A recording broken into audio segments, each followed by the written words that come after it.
I never believed in the Easter bunny until it peeled off my brother's skin and wore it like a glove. It started with the eggs. Not the plastic ones Mom stuffed with candy every year, but the ones that showed up after we moved to Black Hollow. The town was Easter obsessed, a place where pastel paint peeled off every house like sunburned skin, and the bakery sold cross-shaped buns studded with raisins that looked too much like dead flies. The church's stained glass window depicted a 6-foot rabbit clutching a crucifix in its paw, its ruby eyes glinting even in the dark. Dad said it was quaint. I said it was cursed. The first night in the farmhouse, Eli found the egg. My little brother had always been reckless, the kind of kid who'd stick his hand in a beehive just to see what happened.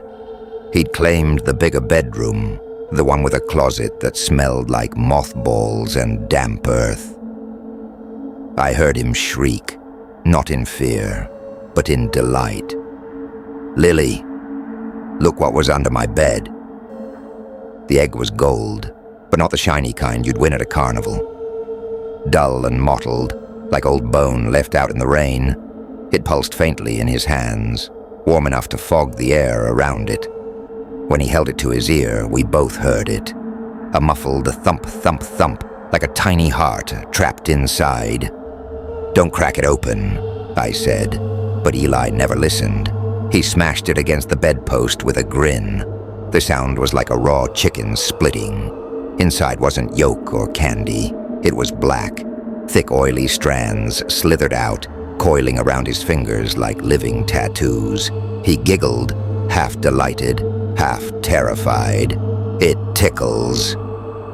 By morning, his baby teeth littered his pillow like shattered porcelain. New ones pushed through his gums, sharp, jagged, clicking like beetle legs when he talked. Mom blamed the stress of the move. Dad blamed the well water. I blamed the egg. Then the knocking started. Not at the door, inside the walls. A slow, wet drag, followed by 3 knocks. Thump, thump, thump, always stopping outside Eli's room. One night, I pressed my ear to the plaster and heard breathing. Ragged, hungry, too deep to be human. Dad tore open the wall with a crowbar, his hands shaking. The stench hit us first, rotten honey and spoiled milk, so thick it coated my tongue. Inside the insulation were nests, not bird nests. These were made of matted fur and shredded Easter grass, cradling eggshells filled with teeth, human teeth. Some still had silver fillings or flecks of gum tissue. Eli vanished 3 nights later. We found the trail at dawn. Thick, syrupy blood glistened on the floorboards, leading down to the basement. The door was ajar, creaking on rusted hinges. Mom's flashlight trembled in her grip as we descended. He stood in the corner, spine bent backward at an impossible angle, dressed in a bunny costume. The fur wasn't fake. It was our missing dog's pelt, still dripping. The mask was stitched from patches of our cat's tabby fur, the eyes sewn shut with fishing line. "Eli?" Mom sobbed, her voice breaking. He turned. His face was gone. In its place was a mask of stitched-together skin. Mom's missing nightgown, Dad's old work gloves, scraps of my favorite sweater. The stitches tightened as he smiled, thread biting into flesh. Behind him, the thing in the rabbit mask lurched forward. Its fur was patchy, glued to raw flesh with dried blood and pus. The mask wasn't a mask. It was a face, stretched, sewn onto something with 2 long limbs and joints that popped like firecrackers. Maggots writhed in its eye sockets, spilling onto the floor like rice. "Sister," Eli gurgled, blood bubbling between his stitches. You have to help me hide the eggs now." The thing pressed a golden egg into my hand. It pulsed, hot as a coal, and something inside scratched to get out. I ran. Now I'm in the attic, the only room left untouched. Dust motes swirl in the slanted sunlight, and the air smells of mildew and desperation.